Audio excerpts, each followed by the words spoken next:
Words. They don't just communicate thoughts. They reveal the hidden things in our hearts. They don't just communicate ideas. They create worlds. The mouth and the words we say are a creative force that is not only used all the time, but everywhere we go. Our words are the very essence of how the Creator made us. Join us as we discover the essence of man and the power of speech.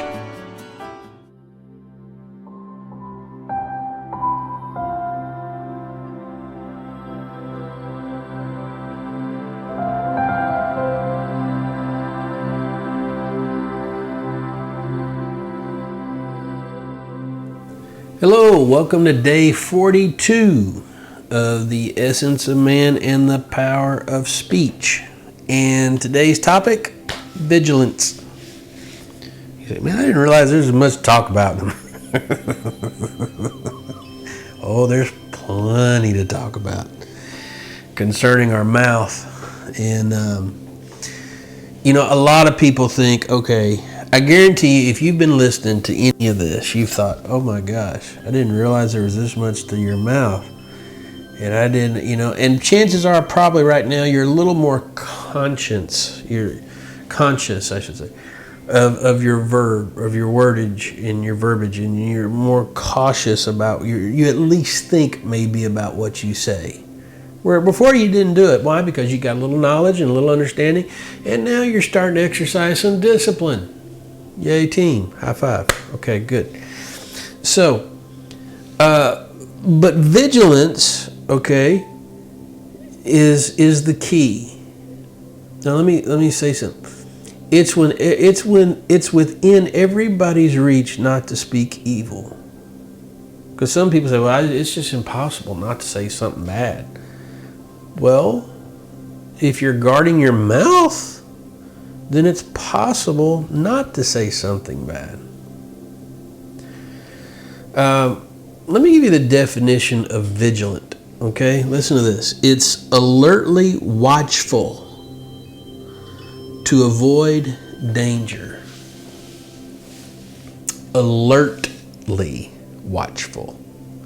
It's one thing to be watchful, but it's another thing to be alert watchful. I mean, I can watch. Okay, but if I'm alert, I'm really paying attention. I'm not just watching. I'm listening. I'm sensing. I'm alertly watchful. I'm not just, I'm alert. No disrespect to security guards. Okay, no disrespect at all. But let's face it, a Secret Service agent who guards the president is a little bit different than most security guards because of the fact it's a different skill set. It is that they are trained to watch things that a security guard may not have to watch. Okay? So it's not a disrespect to a security guard. They just watch different things. But a Secret Service person who is watching the President of the United States, he is alertly watchful. He knows what to look for. He looks for things that most people wouldn't look for, listens for things that most people wouldn't listen to. He knows what to look for, and he is alertly watchful. Okay? That alertly watchful comes with a lot of understanding and knowledge, developing the discipline like we talked yesterday. Okay? But also, they avoid danger. So somebody who's vigilant is not only alertly watchful, but they avoid the danger. Okay, that's key. Avoiding danger. So, let's look at 1 Peter chapter 5, and let's start at verse 7, because I want to show you something. Watch this. This is pretty cool. Well, first of all, 1 Peter chapter 5, 1 through 10, believe it or not, deals with subjecting one to another. Be subject one to another.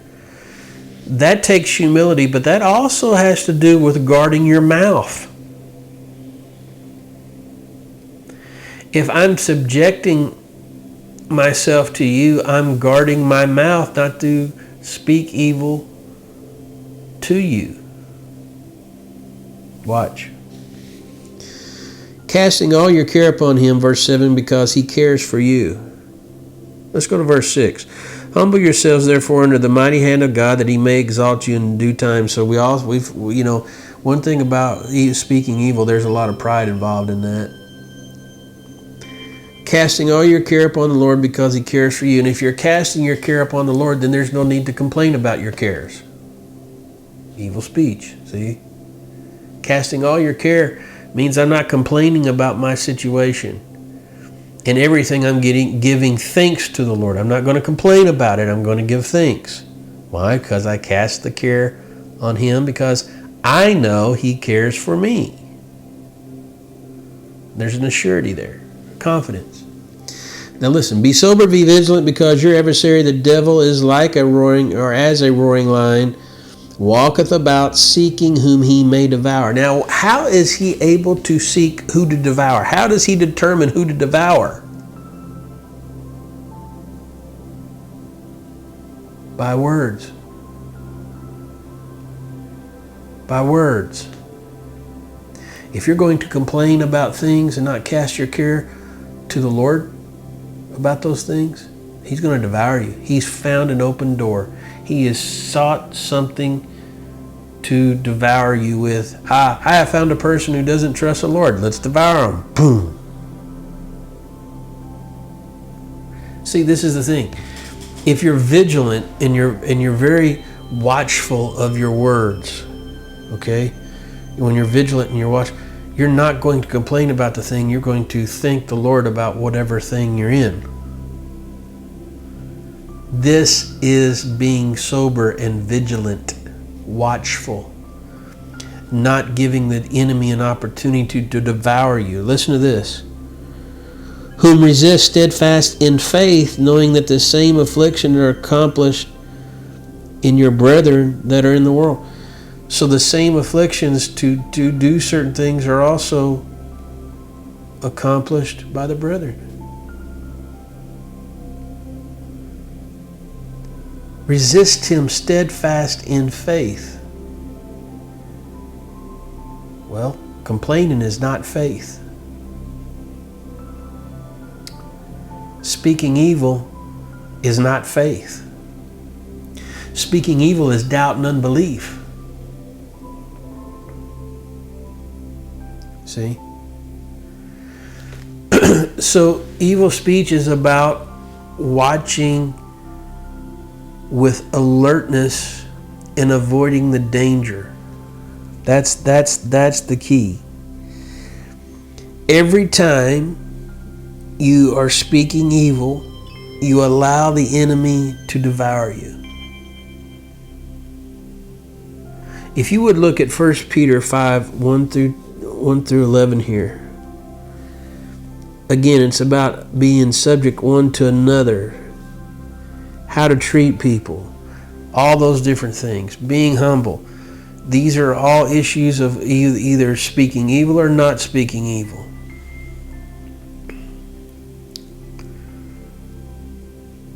Guarding your tongue is a constant, vigilant thing.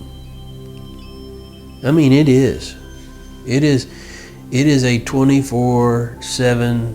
Well, if you're asleep, you don't have to worry about it. But if you don't sleep much, then it's quite a long period of time. But the thing about it is that when you're awake, it is a moment that occupies every moment of your time to be vigilant, not to speak evil. Because you will always find something to complain about. Whatever things are pure, whatever things are just, whatever things are holy, whatever things are praiseworthy, if there be any virtue, meditate on these things. Whatever things are true, just. So, is it within everybody's ability to speak Shimrush Halashon, which is good speech? Absolutely. But how does it happen? Vigilance. You've got to be vigilant. This is something we can't slack up on. You say, man, can't we just take a break? No. This is life. This is why we call it the essence of man and the power of speech, because this is a way of life. See, you didn't know it was a way of life till you found out the importance of it, but it's a way of life. If you just slack up one moment and just say whatever you want to say and throw your emotions out there, and try that. Try that. And guess what you'll have to do? If you can. Because you may not be able to repair whatever damage was caused because you just flew off at the mouth. You just wanted to take a little break and say, okay, well, I've had enough of being vigilant today. Blah, blah, blah, blah, blah. Well, guess what? Now the problem is you got to do a lot of repairing of the damage that you just caused because you weren't vigilant. Yeah, this is something you can't slack up on, folks. It's either all or nothing. And if it's all, there's rewards in this life and in the one to come. And if it's nothing, there's still negative results, negative rewards in this life and in the world to come. So guess what? Be vigilant. Be vigilant.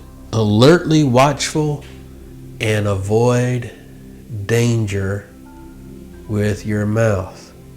Just remember this. You remember the old Lost in Space episodes?